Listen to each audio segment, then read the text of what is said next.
Hello and welcome. I'm Sam Harris, and it is my true honour and pleasure to host you here on the Growth Mindset podcast. I talk to amazing individuals about how they achieve their dreams and break down the strategies it takes to lead explosive tech businesses to being paid to travel the world.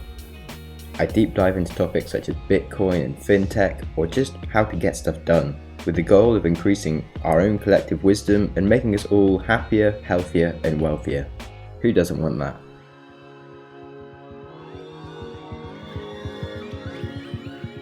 This week on the podcast, we have Ben Marshall, a vegan bodybuilder who went from the aerospace industry to work in media, as well as being a part-time model.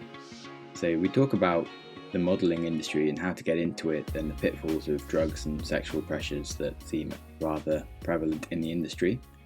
And then of course we discuss workout routines and motivation, food, ethics, as well as competitive eating challenges and some other fun stuff for you to enjoy. For reference, this was actually recorded December 2017, so when we're talking about things that happened in January, we meant January 2017, not the January 2018. Just so you don't get confused. And I've probably made things more confusing now, but whatever, it really doesn't matter when I turn vegetarian or not, no one really cares. So, on that note, let's dive into the podcast. So, my name's Benjamin Marshall. I am a 25-year-old university graduate from England, but I'm currently living over in Australia, in Perth.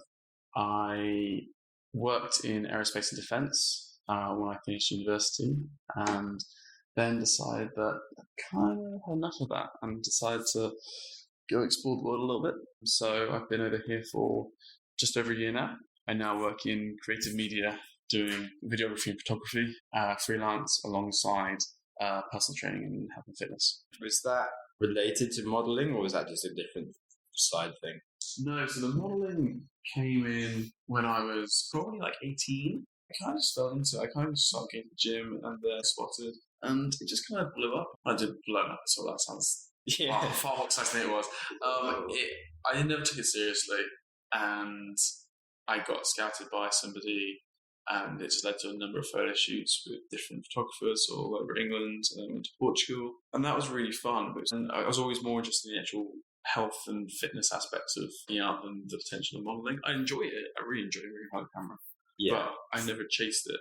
And then when I was at uni, I kind of just didn't bother doing it. I did a few things, but nothing.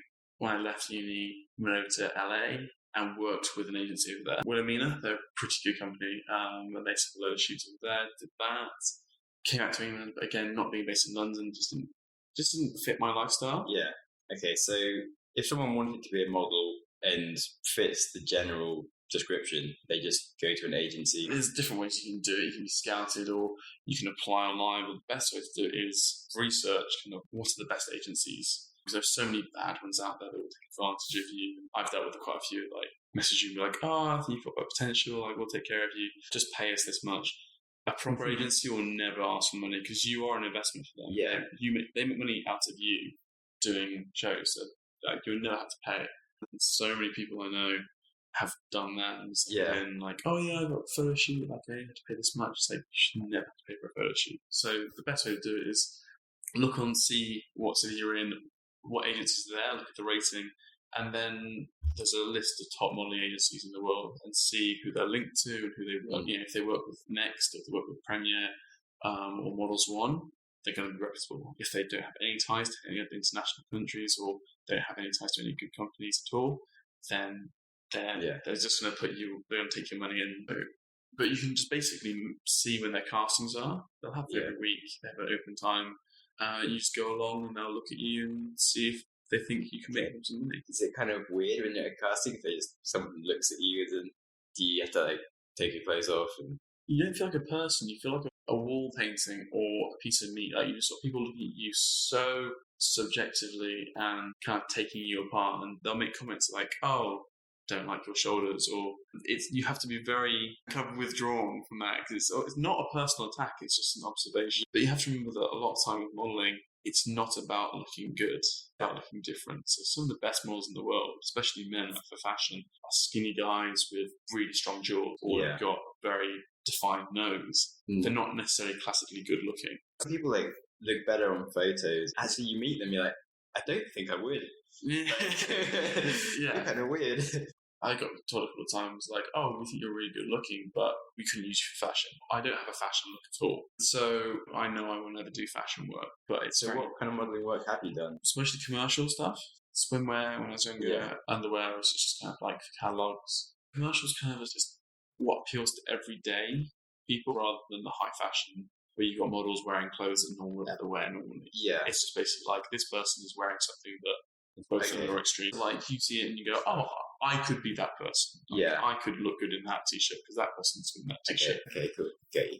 That's weird. Was it a difficult thing to learn? I was very lucky. I worked with some very good photographers. They almost guided me to which agencies would be good, but they did warn me, like, oh, but because I had worked with these good photographers, the agencies didn't just kind of spit me out.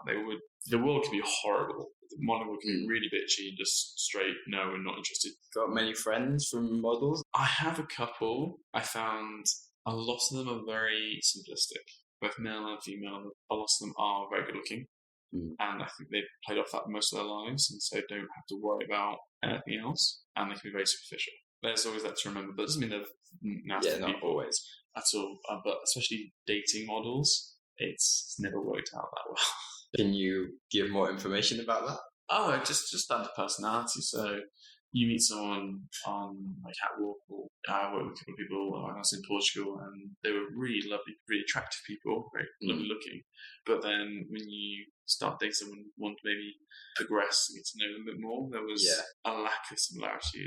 And I think it's also down to the fact that I didn't take it that seriously. So I would be like, oh, let's go do something else. But they would be like, oh no, let's do this, but doing my tan, like shoot. It just becomes very overtaking in that world. And I guess that's why I didn't do very well in it, because I never really submerged myself in it completely. Do you think if you had, you would have been more successful? Yeah, definitely. When I was in England, I never chased an agency at all. Basically because I was from Herefordshire, it's not right. It wasn't the best. So whenever I did photo shoots, it was always kind of office collaborations. If I lived in London and I contacted agencies and really pushed it, then probably. Yeah. But I mean, over here in Perth, the modelling scene is really small. They just don't have the need for it. Especially this time of year. I arrived this time last year and I did go to an agency, spoke to them, and I was on their books, and then I went travelling. Yeah. If I'd stayed, then I would have been here for the winter, which is the biggest time of the year. That's weird. You think summer's... Well, it's because the agencies will work internationally, so they'll send people to the fashion weeks over in Paris, the fashion weeks, which are always done between... Yeah. They come to an end in October. Sure. Okay. Can you tell me how you got scouted exactly? Some guy just walked up to you and was like, mate, I was in the gym. And a guy came up to me and was like, oh, do you model? And I was like, no. And he was like, oh, I think you could.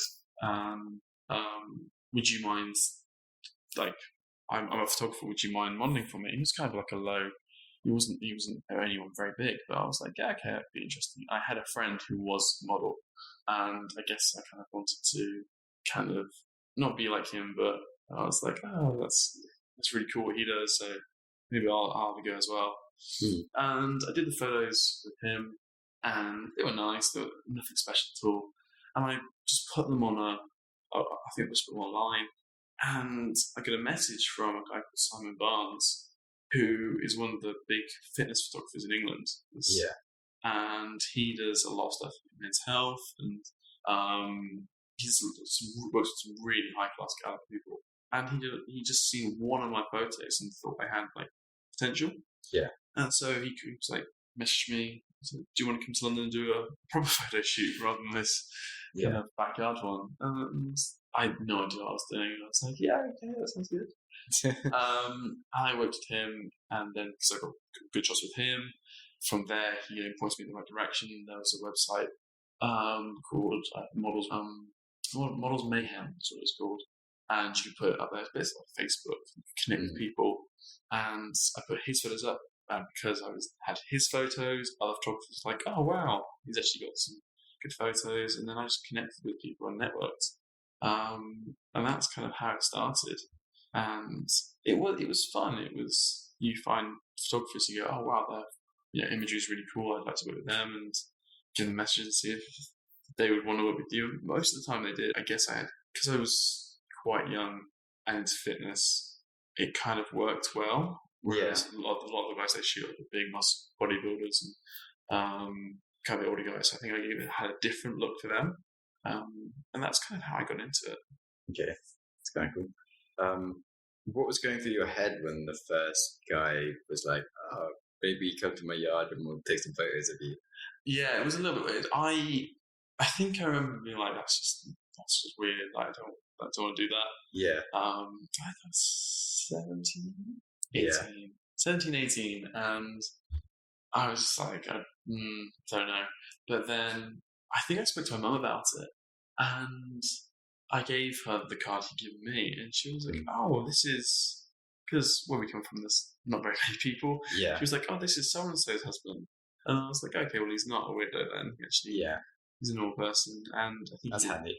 Yeah, exactly. I was just like, oh well, why not? Like, what's the worst that can happen? I was like, I'll take some photos, I look bad in them, and then I'll never do it again. But you go online or something. Yeah, but it worked out pretty well, and yeah, definitely. I think it helped me a lot as well because I wasn't that confident when I was younger, and it made me very. You definitely came out a bit. Yeah, it really did, and like now, obviously working in video and photography, like that sparks the whole kind of transition, I guess. And so I'm very thankful I did it. It was definitely a big bonus for me. Have you ever had any propositions to go into like porn and things? Oh yeah, all the time. Yeah. Especially when I was on like Model Mayhem, there was like a lot of people would message you and be like, "Hey, do you want to do nude shoots? Do you do applied nudes?" And I never do. Like the only time I've ever done like underwear was when I knew the photographer really well, and it was like for a magazine. Yeah. Or like an article. I've done a couple of those, and then when I was doing stuff for like an actual catalogue, so it's like 300 pairs of underwear. Yeah. And you just try them on and off, and they take a photo of kind of your shin up to your kind of nipple area. That just goes in. It's just stock photos. It's nothing like provocative or anything. But no, I never wanted to do that sort of thing. But yeah, you get a lot of people, and then like, oh, we'll pay you this much money and do this. How much money? The nude shoots, you can get paid like £500 to £1,000 per shoot.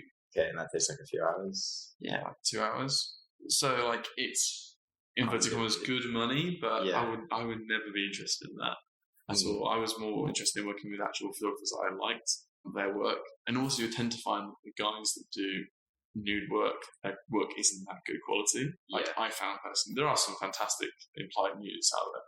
What's an implied nude? Implied nude is like you can tell someone's naked, like the shadow covers everything. Yeah, or it's like your leg in the way, or legs in the way, or you're like lying in the bed. It's very sexual, and that's not modelling I ever wanted to do. So it was never. It's very easy for me to say no. Okay. So yeah, it was never something I wanted to do. Cool. Well, I actually got a proposition to do some porn working modelling things. Really? But it was in the gym again. So I was actually in the shower, and he came up to me in the shower and started talking to me. I was like, okay, this is a bit weird. I'm kind of showering and naked, and like maybe you could just talk to me later or something. Yeah, so not the most appropriate time. Yeah, it's sort of a bit odd.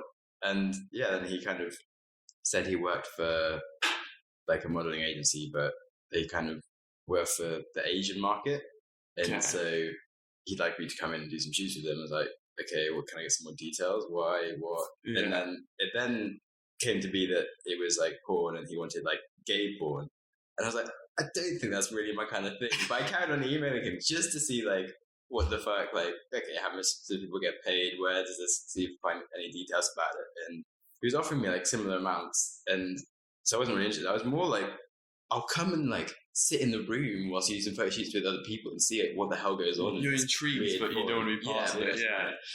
No. Be in it myself. No, definitely not. But he didn't really get that part of it. And they just started getting odd random texts being like, can I come to your house and like give you a blowjob? I'm like, no. Yeah, some really odd messages from him after that. You do, and it's interesting because when I had a lot of that as well. Like when I was in LA, so I was just out of university. So I was 22. Yeah, and I was working with this big company, and the agent that I was working with, I couldn't work for them because I had my visa. Yeah, but I was set up with a load of shoots. Yeah, and then there were times you'd be like, oh, you know, can you show me a full body one?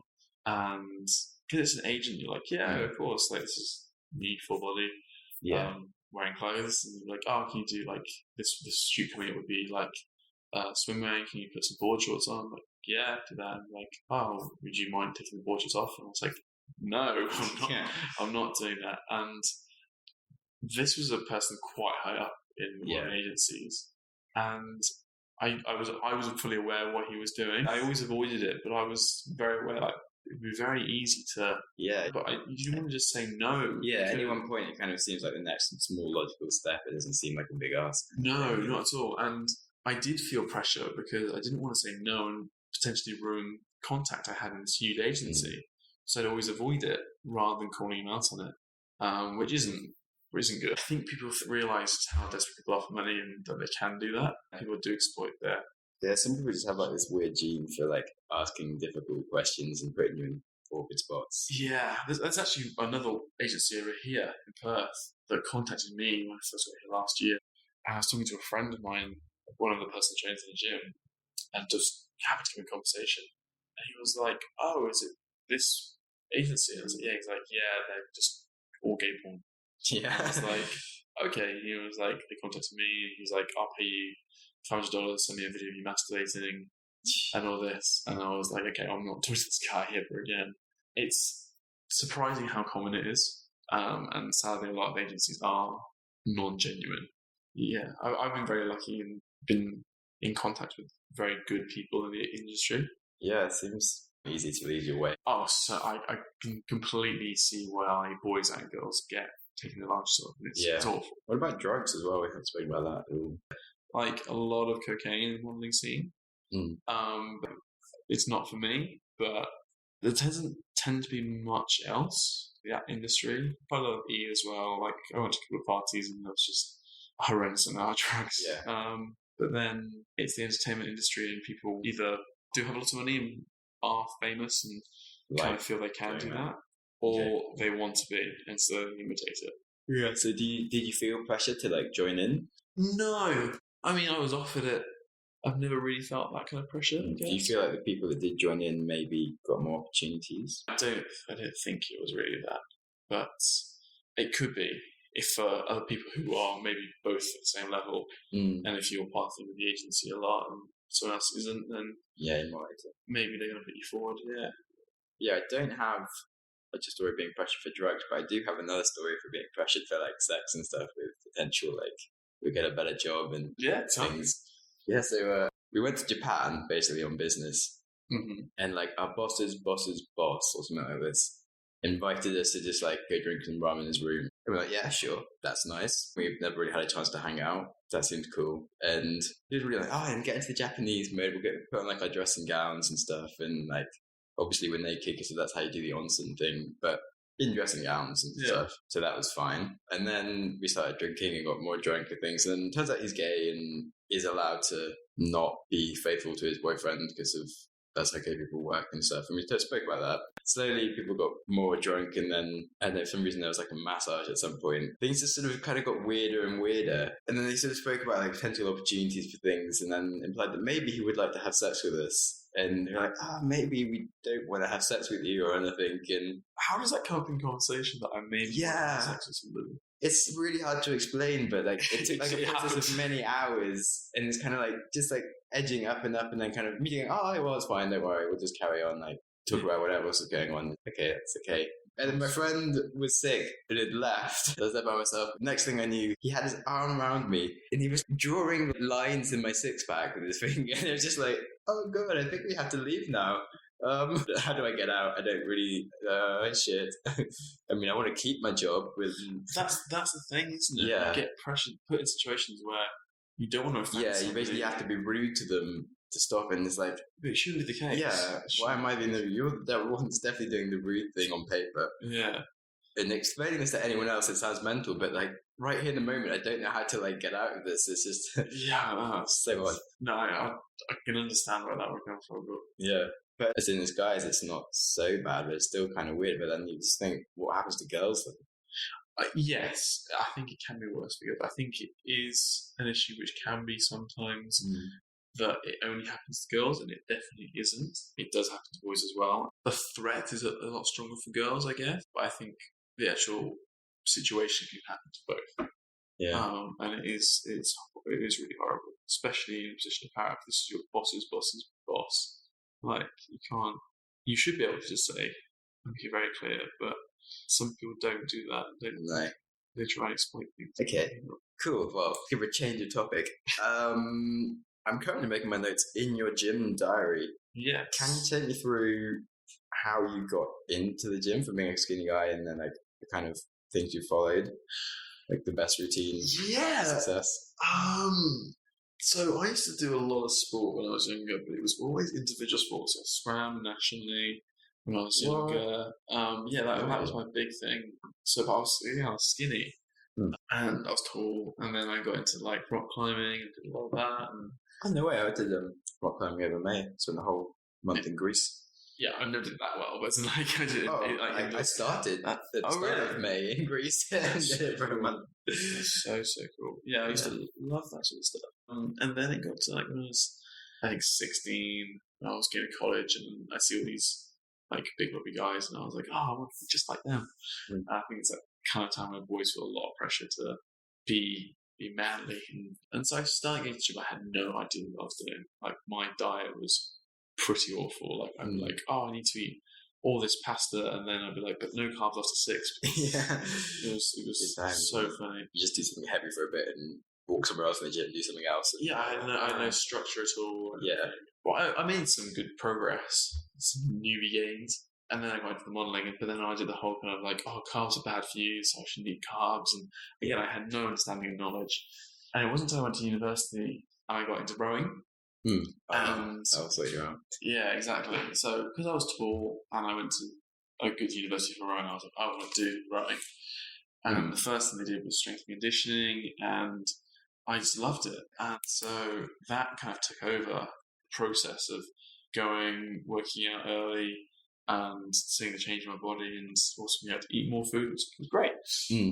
When I finished rowing, because I didn't want to have to commit to the 40 hours or whatever it was a week rowing, I did water polo, but still strengthening still remained. And that kind of became like the goal. It was like, I really enjoy the process. It's like my time. And so I educated myself a lot more. I did my personal training qualification, did nutrition courses, and I realized that looking back now, it was just so confused and so I just had no knowledge whatsoever.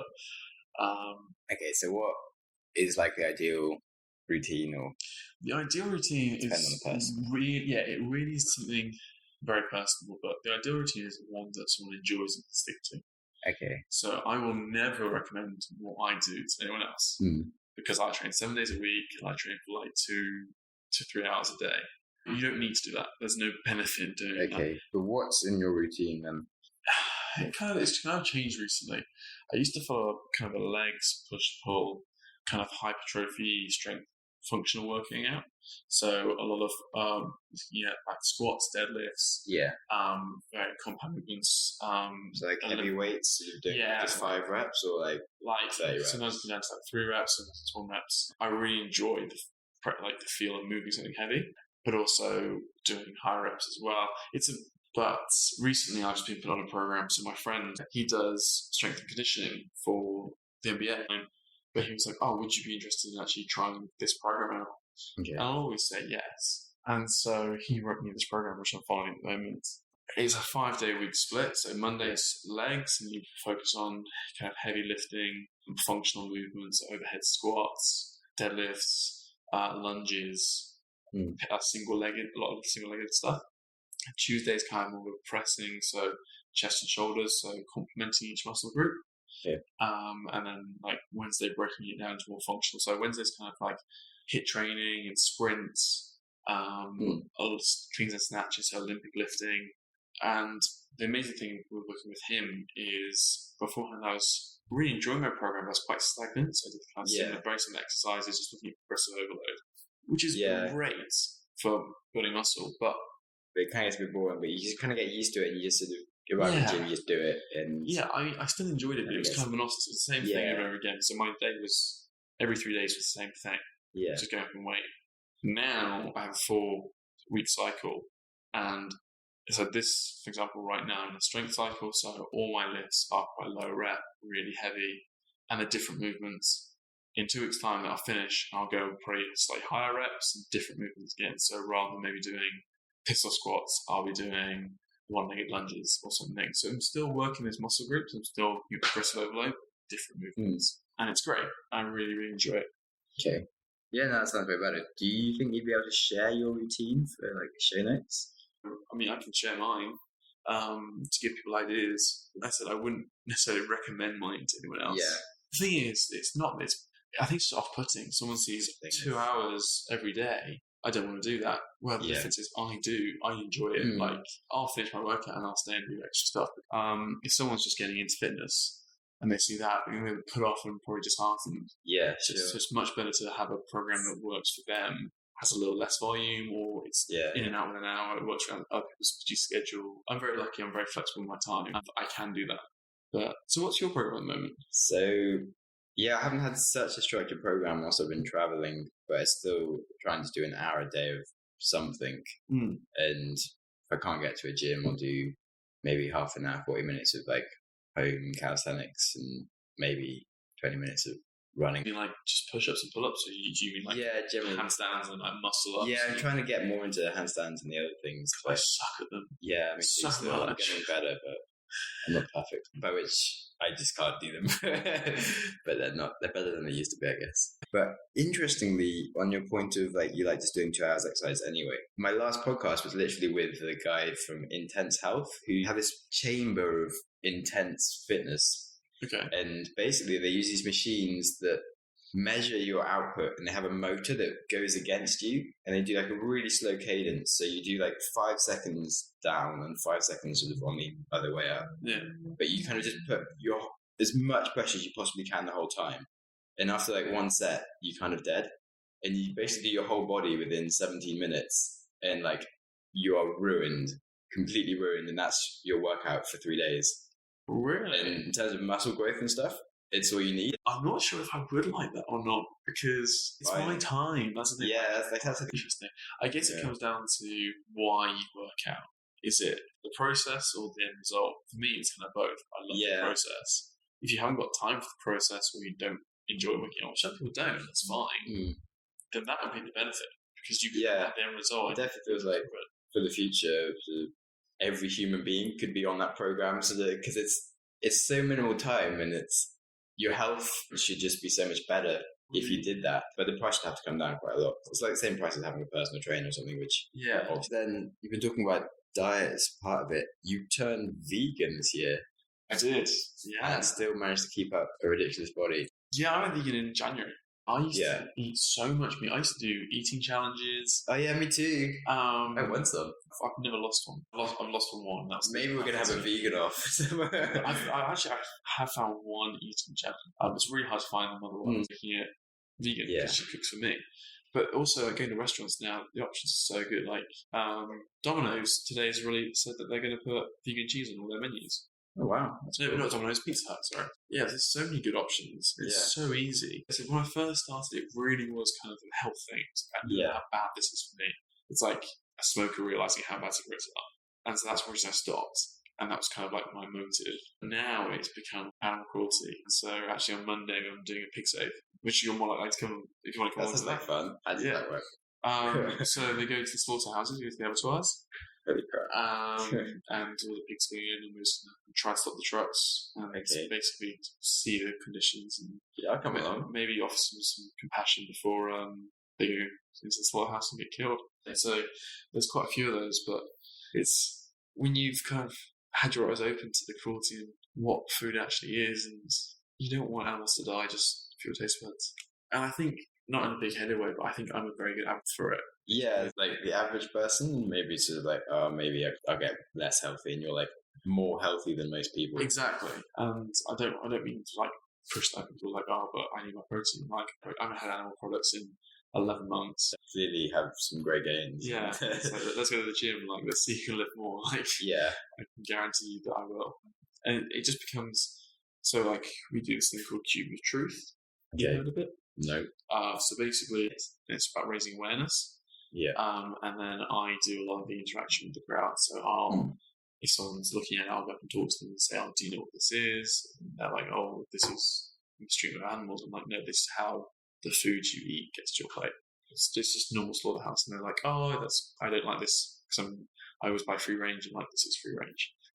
Or then they're like, "Oh yeah, I would go vegan, but I need my protein." Or, "Oh, but it's too hard," or "but it's too expensive." And because I've done the nutrition, I can be there and be like, "Oh, you don't need this, or it's bad for you." Like, I'm not there to argue with people. I'm there to try and help people understand.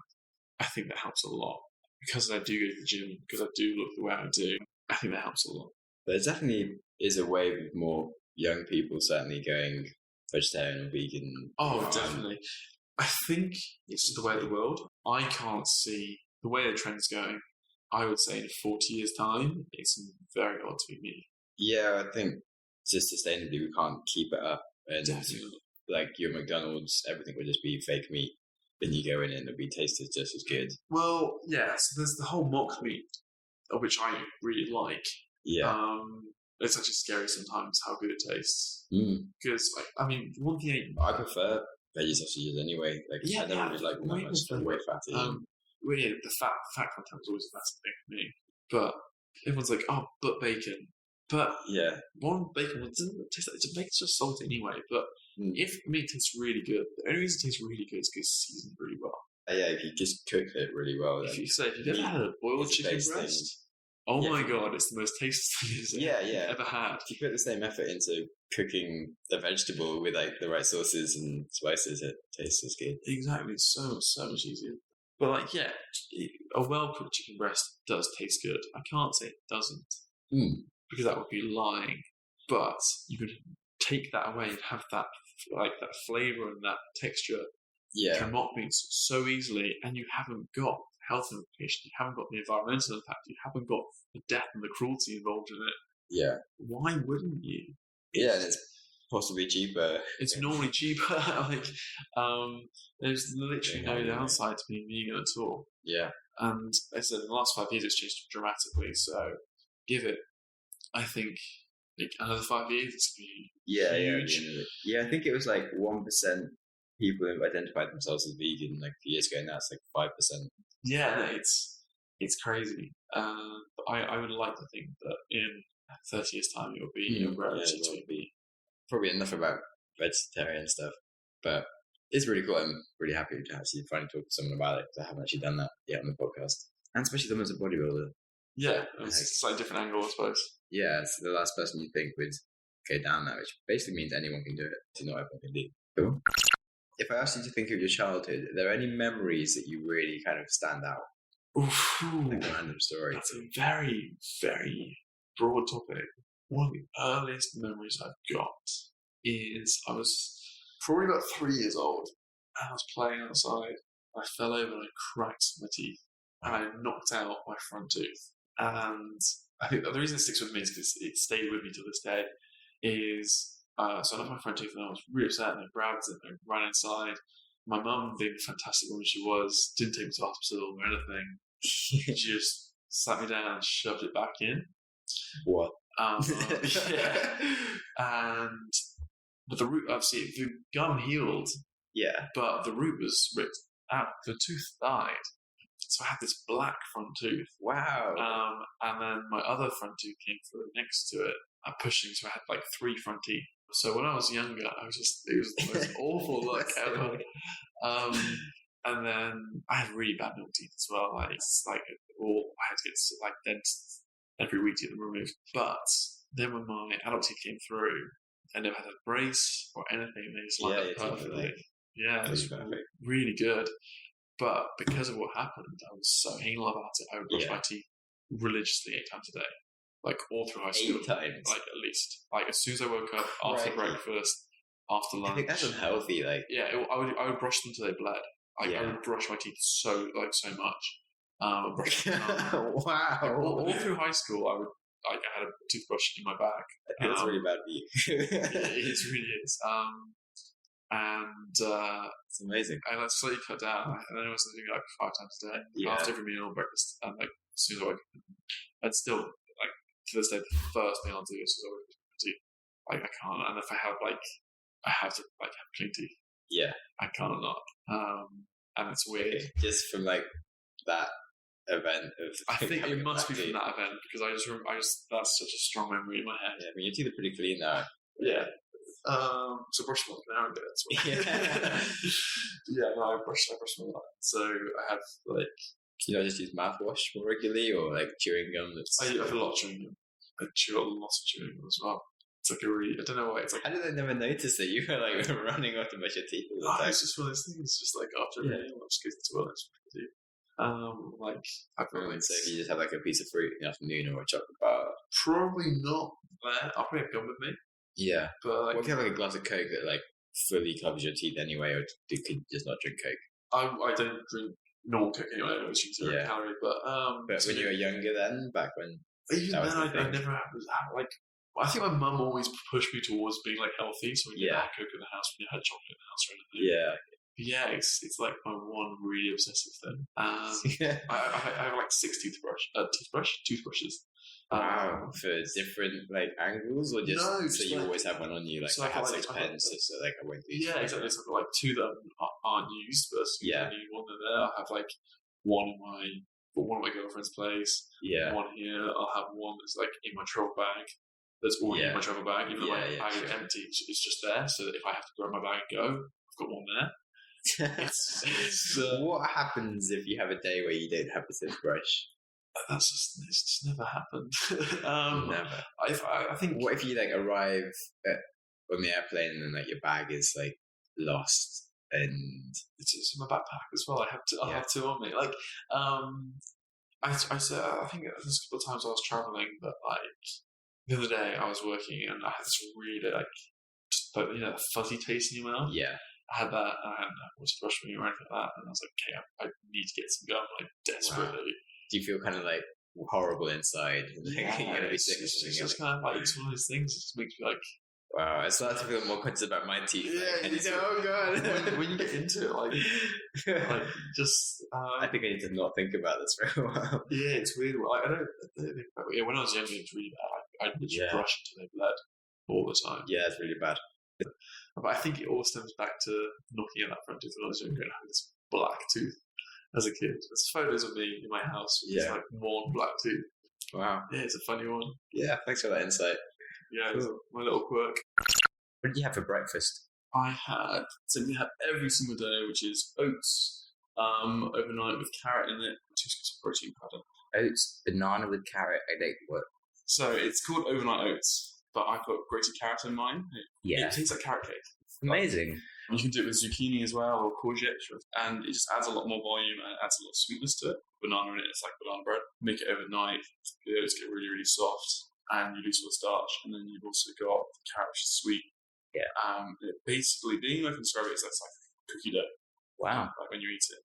Sounds good. Yeah. I'd like to see a picture of that.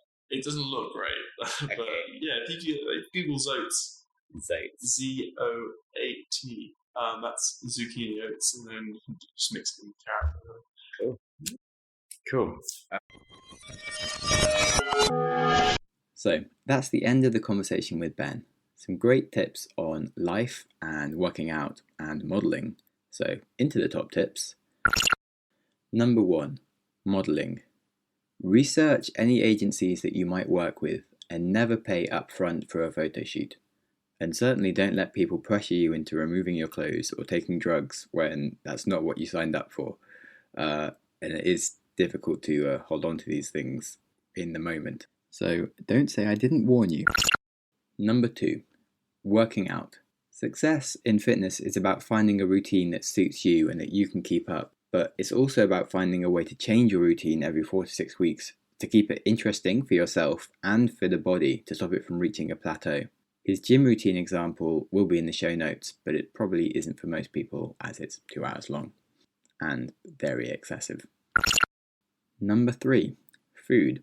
You can totally be a complete vegan and yet a shining body of health and even a bodybuilder if you eat right. And you really don't need to worry about losing nutritional benefits if you ever felt like just trying it for a bit. His standard breakfast recipe will be in the show notes, and it does sound pretty awesome, so I'm going to try it. Exciting times. We have a week off from book recommendations, so we can catch up on all the old ones in it. Next week, we have a philosopher on the podcast talking all things about nomadism, teaching, and the future, and books. So the book quota will be more than filled up there. And until then, enjoy the rest of your week, and I will encatch you. I almost got to the end of a podcast without making a mistake. Almost. Anyway, I will catch you next week. You've listened to an episode of the Growth Mindset podcast. If you enjoyed the show, please subscribe on your preferred app and give me a good rating. If you are unable to give good feedback right now, try sharing the show with a friend who will, or just wait for the show to improve. If you have any ideas for the show or you just want to reach out, I'd love to talk to you.